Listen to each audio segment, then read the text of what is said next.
हम जानते हैं कि आप असदुद्दीन ओवैसी साहब को वोट दिया है, आपने पतन साहब को वोट दिया है, आपने मस्जिद को वोट दिया है, आपने मस्जिद को वोट दिया था, ना कि किसी व्यक्ति को वोट दिया था। नहीं तो तौसीफ आलम को आप वोट नहीं दिए थे, लेकिन ये नहीं कहे थे आप लोग कि तौसीफ आलम खराब है या फलना वजह से तौसीफ आलम को वोट नहीं देते हैं। एक ही चीज था कि ओवैसी साहब को हम लोगों को वोट देना, आपने ओवैसी साहब को वोट दिया। और आप लोगों को क्या किया, जिसको 85,000 से आपने जिताने का काम किया, मेरा माँ बहन रोजा रख करके दिन भर भूखे रह करके वोट देने का काम किया और 85,000 वोट से जिताया आपने। उन्होंने क्या किया, आप लोगों को ले जा करके 6 करोड़ में बेच दिया, आप लोगों को धोखा दिया, ओवैसी साहब को धोखा दिया, दल बदल करके राजद में जाके शरीक हो गया और 6 करोड़ में बेचने का काम किया। उन्होंने कहता है कि बोले हमको काम नहीं होता था इसलिए हम उस पार्टी में गए थे। मैं उनसे पूछना चाहता हूं कि लालू जी का बेटा 18 महीना सरकार में रहा, स्वास्थ्य विभाग में रहा, एक भी बहाली नहीं किया और स्वास्थ्य विभाग का सेहत उसी तरह से बिगड़ा हुआ है जिस तरह से आज बिगड़ा हुआ है। स्वास्थ्य विभाग यानी मेडिकल यानी क्या कहते हैं उसको, हॉस्पिटल नहीं सुधार आया। उन्होंने कहता है कि बोले हमारा काम नहीं होता था इसलिए चले गए। माए बहन योजना जो लाया है आज, ये झूठा योजना है बहनों। 4.5 करोड़ महिला है, अगर 4.5 करोड़ महिला को 2500 रुपया महीना देगा तो 1.5 लाख करोड़ रुपया महीना देना पड़ेगा। बिहार का इतना बजट नहीं है माँ और बहनों। जिस तरह से ये अमित शाह नरेंद्र मोदी ने घोषणा किया था कि 15 लाख सबके खाते में आ जाएंगे, क्या किसी का खाते में आया? नहीं आया। इसी तरह से झूठा योजना ला करके आप लोगों को बरगलाने का काम किया है।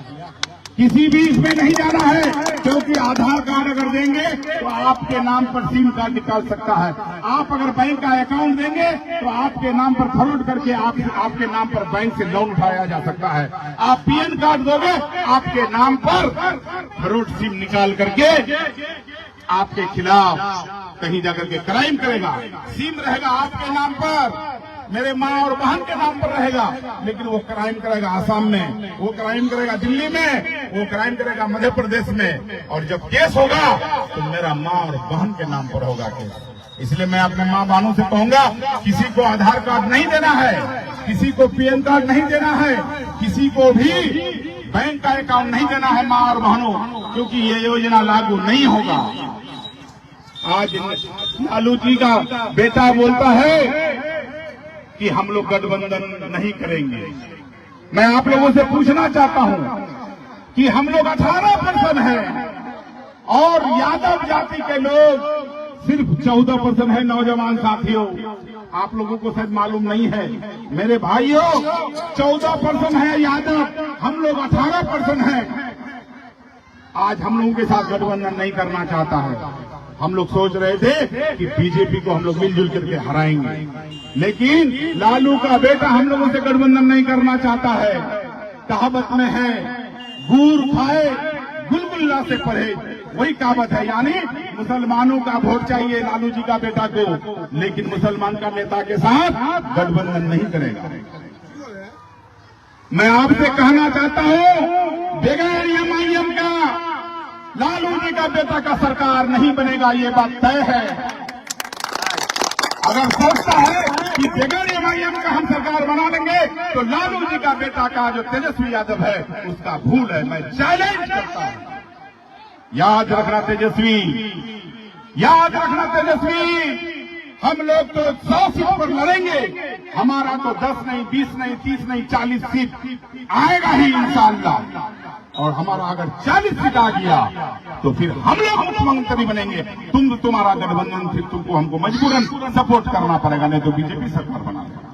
अगर बीजेपी को रोकना है तो हम लोगों को तुमको सपोर्ट करना पड़ेगा। मैं कहना चाहता हूं कि 3 तलाक के मसले पर ओवैसी साहब बोलेगा, ये एनआरसी के मामले पर ओवैसी साहब बोलेगा, हिजाब के मामले पर ओवैसी साहब बोलेगा, वक्फ संशोधन बिल पर ओवैसी साहब बोलेगा, धारा 370 खत्म कर दिया जा रहा था उसमें भी ओवैसी साहब बोलेगा। तो हमारा वोट कौन पाएगा? बोलिए। ओवैसी साहब को मिलना चाहिए। मेरा हक का बात वो उठाएगा तो हमारा वोट भी उसको जाएगा। मेरा कहने का मतलब है कि यादव जाति का नेता लालू यादव है, कुर्मी बिरादरी का नीतीश कुमार नेता है, संथाली का शिबू सोरेन नेता है, और हरिजन भाई का मायावती नेता है, और जाट का ओम प्रकाश चौटाला का बेटा, जो अभी चौटाला है उसका बेटा है, वो नेता है। पंजाबी का नेता अलग है, जाट का नेता अलग है, मराठी का नेता अलग है, केरल का कर्नल का नेता अलग है। आपका नेता कौन है? मैं आपसे पूछता हूं। अगर इज्जत बचाना चाहते हो, अगर अपने आप को मिटने से बचना चाहते हो, तो ओवैसी साहब को लपैक कर दो, वरना हमारा इज्जत नहीं बचेगा। SIR लगा करके हमारे जिला से 1,40,000 वोट काटा गया। उसमें हमारा हिंदू भाई भी है, लेकिन कम है, लेकिन 1,40,000 हमारा जिला से वोट काटा गया। आपका MLA BDO को सर बोलता है, आपका MLA CO को सर बोलता है, आपका थाना प्रभारी को सर बोलता है, जिसके वजह से निवासी बहुत आदमी का नहीं बना भाइयों, जिसके वजह से वोटर लिस्ट से नाम कट गया। कहावत में है, लात का ढेकी बात में नहीं सुनता है। थाना प्रभारी को, अगर थाना प्रभारी को लात का ढेकी बात से नहीं सुनता है, आप लोग हम जिस दिन नॉमिनेशन किए थे 17 केस मेरे ऊपर डाला था। क्यों डाला था? इसी तरह से पब्लिक को परेशान कर रहा था। लोहगड़ा हाट में 2-2 थाना प्रभारी को बांध करके हम मारे थे। हम पागल नहीं हुए थे, पब्लिक की वजह से हमने ये इतना बड़ा घटना कर दिए थे। पब्लिक के वजह से नेतागिरी में एक पैर जेल में रखना पड़ेगा, तभी आप पब्लिक का भला कर सकते हैं। आज हमारा जनता का निवासी नहीं बनता है। आज हमारा जनता का मोटरसाइकिल रसीद काटने के लिए 3 से 6,000 पर्चे वाला देना पड़ता है। आज रजिस्ट्री ऑफिस में एक रजिस्ट्री करने के लिए 3,000 पर्चे वाला देना पड़ता है। आपका नेता के मुंह में बोली नहीं है। आपका नेता CEO को कहेगा सर, आपका नेता BDO को कहेगा सर, आपका नेता थाना प्रभारी को कहेगा सर। भाइयों, कल तक मेरा जनता मेरे वक्त में मालिक था और भ्रष्ट पदाधिकारी नौकर था, लेकिन आज का डेट में पब्लिक को नौकर बना दिया है और भ्रष्ट पदाधिकारी को मालिक बना दिया है दोस्तों। लेकिन याद रखना, अगर तौसीफ आलम इंशाल्लाह फिर से गद्दी में बैठा तो खुदा की कसम जनता को मालिक बनाऊंगा और भ्रष्ट पदाधिकारी को नौकर बनाऊंगा। याद रखिएगा, मैं इतना ही कहने के लिए आया हूं, जिनको आपने वोट दिया है उन्होंने आपको ठगने का काम किया है। आप रोजा रख करके वोट दिए थे, आप भूखे प्यासे ला करके वोट दिए थे, आप ओवैसी साहब को वोट दिए थे, आप पतन छाप को वोट दिए थे, आप मजलिस को वोट दिए थे। इसलिए मैं आप लोगों को कहना चाहूंगा कि आप तो बदले नहीं हैं, लेकिन आपका नेता बदल गया है। आपका नेता चला गया, लेकिन आप माँ और बहनों को नहीं बदलना है, नौजवान साथी को नहीं बदलना है। मैं हिंदू भाई से आग्रह करना चाहता हूं, हम 15 साल मिले रहे हिंदू भाई, हम कभी हिंदू मुसलमान का राजनीतिक नहीं किए। इसलिए मैं जितने भी मुस्लिम भाई है, सब मुसलमान भाई को गवाह रख करके मैं आपको ये कह देना चाहता हूं कि अगर फिर हमारा सत्ता आया तो जिस तरह से हिंदू भाई मिलजुल करके रहते थे उसी तरह से हम रखेंगे। हम ईमानदारी मुस्लिम और हिंदू का राजनीति नहीं करते हैं। अब हिंदू मुस्लिम को सब भाई भाई बना करके रखेंगे। जिस तरह से आप अगर पार्टी को वोट नहीं देना चाहते हैं तो आप तौसीफ आलम को वोट देके देखिए। और इंशाल्लाह हम चाहते हैं कि सब कोई एक होकर के हम लोग एक मंच पर आ जाए, क्योंकि दौनिया दलाल बहुत लग गया है। बुला बुला करके छाता दिया जा रहा है, बुला बुला करके बिरयानी खिलाया जा रहा है, बुला बुला करके दौनिया दलाल को 500-1000 रुपया दिया जा रहा है। मैं लेने के लिए मना नहीं करता हूं। अगर आपको बुलाए तो आप 2 आदमी जाइए, डबल आदमी जाइए, ताकि वो आपका पैसा जो 6 करोड़ रुपया लाया है पटना से, जो कि आया एक एमएलए के पास, उसके बाद ये लोग जाके उठा के लाता है, दूसरे दिन जाकर के पटना में ज्वाइनिंग करता है। 6 करोड़ आप लोगों को ले आकर के बेचा है, 6 करोड़ में। इसीलिए अगर पैसा देने आए तो आप ले लो ना, लेकिन अपना जमीन का सौदा मत करना भाई। आप एमआईएम को मजबूत कीजिए, ओवैसी साहब का हाथ को मजबूत कीजिए, अकबरुद्दीन साहब का हाथ को मजबूत कीजिए, तौसीफ आलम को मजबूत कीजिए। अगर हम मजबूत होंगे तो आप मालिक बनेंगे, अगर हमको आप जिताएंगे तो आप एमएलए होंगे, नहीं तो फिर 5 साल के लिए पछताइएगा।